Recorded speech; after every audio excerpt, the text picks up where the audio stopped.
ज्या ग्रामपंचायत सदस्यांना त्यांच्या वार्डातील त्यांच्या गावातील लोकांनी मोठ्या मताधिक्याने निवडून आणलं, त्या ग्रामपंचायत सदस्यांना एवढं सुद्धा माहीत नाही की आपण ज्या वार्डात राहतो, आपण ज्या गावात राहतो, त्या गावातील लोकांच्या समस्या आपल्याला सोडवाव्या लागतात, एवढं सुद्धा माहीत नाही.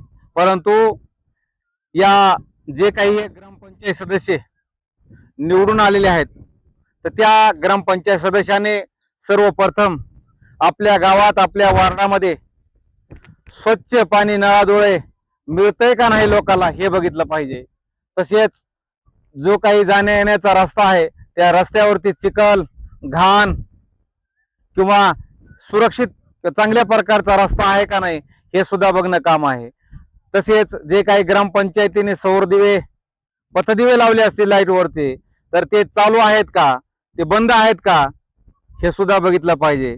लोकांच्या जे काही थोड्या थोड्या लहान लहान जे काही अडीअडचणी असतील ते सोडवण्याचं काम या ग्रामपंचायत सदस्यांनी केलं पाहिजे.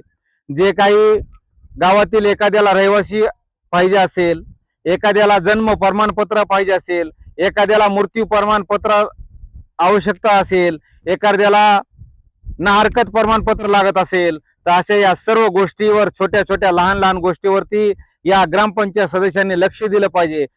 लोकांच्या जे काही गरजा आहेत, लोकांना एखादे प्रमाणपत्र जे काही एखाद्या ग्रामपंचायत मधून कागदपत्र लागत असतील त्यांना सहकार्य करणं अपेक्षित आहे.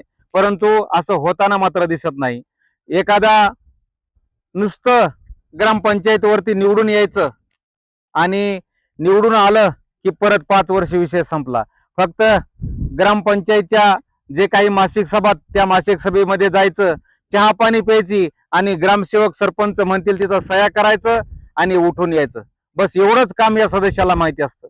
परंतु याला देखील काही अपवादात्मक ग्रामपंचायत सदस्य आहेत, खूप हुशार सुद्धा आहेत आणि खूप चांगल्या प्रकारचे ग्रामपंचायतीमध्ये काम सुद्धा करतात, हे नाकारता येणार नाही. परंतु मी हे वास्तव मांडण्याचं या ठिकाणी काम करतोय की बऱ्याच ठिकाणी अशा प्रकारचे सांग कामे सदस्य आपल्या सुद्धा वार्डात आहेत का, आपल्या सुद्धा गावात आहेत का. नुसतं निवडून यायचं आणि मी ग्रामपंचायत सदस्य एवढाच मोठेपणा त्यांना माहित असतो. बाकीचं सर्वसामान्याचे काम असतील, जे काही एखाद्याचं कुठल्याही प्रकारचं काम असेल ते करण्याचं मला त्यांना काहीच माहित नसतं. त्यांना गाव सोडून तहसील कार्यालयावर असेल, पंचायत समिती कार्यालयावर असेल किंवा जिल्हा परिषद असतील, जिल्हा अधिकारी कार्यालय असेल, कोणी सुद्धा ओळखत नाही. गाव सोडलं विषय संपला.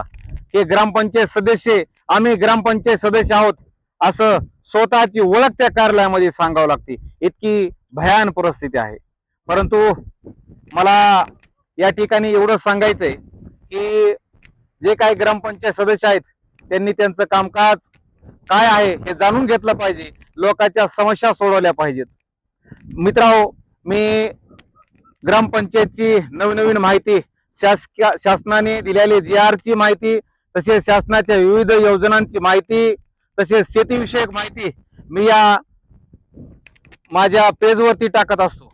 जर माझी नक्कीच या विषयावरती माहिती तुम्हाला आवडत असेल तर माझे पेज फॉलो करायला मात्र विसरू नका. धन्यवाद.